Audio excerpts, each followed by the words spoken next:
जंगल की कहानी। किसी समय की बात है, एक घने जंगल में जहां सूरज की रोशनी भी मुश्किल से जमीन तक पहुंचती थी, वहां अनगिनत जीव जंतु रहते थे।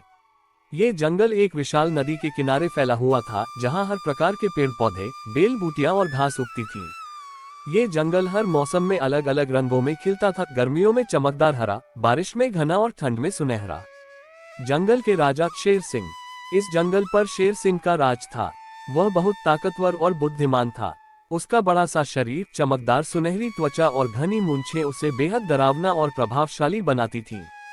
उसकी एक गर्जना से ही पूरा जंगल कांप उठता था। लेकिन शेर सिंह सिर्फ ताकतवर ही नहीं, न्यायप्रिय भी था। वह जंगल के सभी जानवरों के बीच शांति बनाए रखने के लिए हमेशा तत्पर रहता था। वीडियो को लाइक करो, सब्सक्राइब करो। जंगल के अन्य निवासी। शेर सिंह के अलावा जंगल में कई अन्य जीव रहते थे। हाथी राजा, जिसकी विशाल काया और लंबी सूंड थी, सभी जानवरों के प्रिय थे। वह शेर सिंह का मित्र था और अक्सर जंगल की समस्याओं का हल निकालने में उसकी मदद करता था। बंदर भोलू जंगल का सबसे शरारती जीव था। वह हमेशा इधर उधर उछलता कूदता रहता और बाकी जानवरों के साथ मजाक करता। तोते चीकू की चतुराई के किस्से जंगल भर में प्रसिद्ध थे। वो हर खबर सबसे पहले जानता और जंगल के बाकी जानवरों तक पहुंचाता। नीलू हिरन अपनी तेज रफ्तार और सुंदरता के लिए मशहूर था। उसकी दौड़ने की क्षमता अद्भुत थी। जब भी कोई खतरा महसूस होता, वो अपनी तेजी से बच निकलता। जंगल के गुफा में रहने वाला भालू बलराम आलसी और शांत स्वभाव का था, लेकिन जब कोई उसे परेशान करता तो वह अपनी ताकत दिखाने से पीछे नहीं हटता। जंगल में भोजन की समस्या। एक दिन जंगल में एक गंभीर समस्या आ गई। बारिश कम हुई थी, जिससे नदी सूखने लगी और भोजन की कमी हो गई। पेड़ पौधे मुरझाने लगे और घास भी कम हो गई। इससे घास खाने वाले जानवरों के लिए मुश्किलें बढ़ गईं और शेर सिंह को चिंता सताने लगी। उसने जंगल के सभी जानवरों की एक सभा बुलाई। सभा में सभी जानवर आए, हाथी राजा, तोता चीकू, बंदर भोलू, नीलू हिरण, भालू बलराम और बाकी सभी।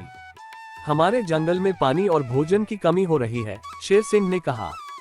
हमें इसका हल निकालना होगा, नहीं तो हम सभी को कठिनाइयों का सामना करना पड़ेगा। समाधान की तलाश। हाथी राजा ने सुझाव दिया, हमें जंगल के किनारे एक तालाब खोदना चाहिए, ताकि बारिश का पानी उसमें इकट्ठा हो सके। इससे हमारी पानी की समस्या हल हो जाएगी। बंदर भोलू ने कहा, हमें कुछ बीज इकट्ठा करने चाहिए और नए पेड़ पौधे लगाने चाहिए। इससे हमें आने वाले समय में खाने के लिए पर्याप्त फल और पत्तियां मिलेंगी।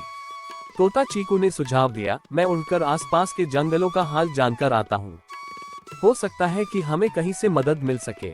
शेर सिंह ने सभी के सुझावों को ध्यान से सुना और फिर निर्णय लिया, हम सभी मिलकर तालाब खोदेंगे, नए पेड़ लगाएंगे और आसपास के जंगलों से मदद भी लेंगे। सभी का मिलजुल कर प्रयास। जंगल के सभी जानवर काम पर लग गए। हाथी राजा और भालू बलराम ने अपनी ताकत से तालाब खोदना शुरू किया।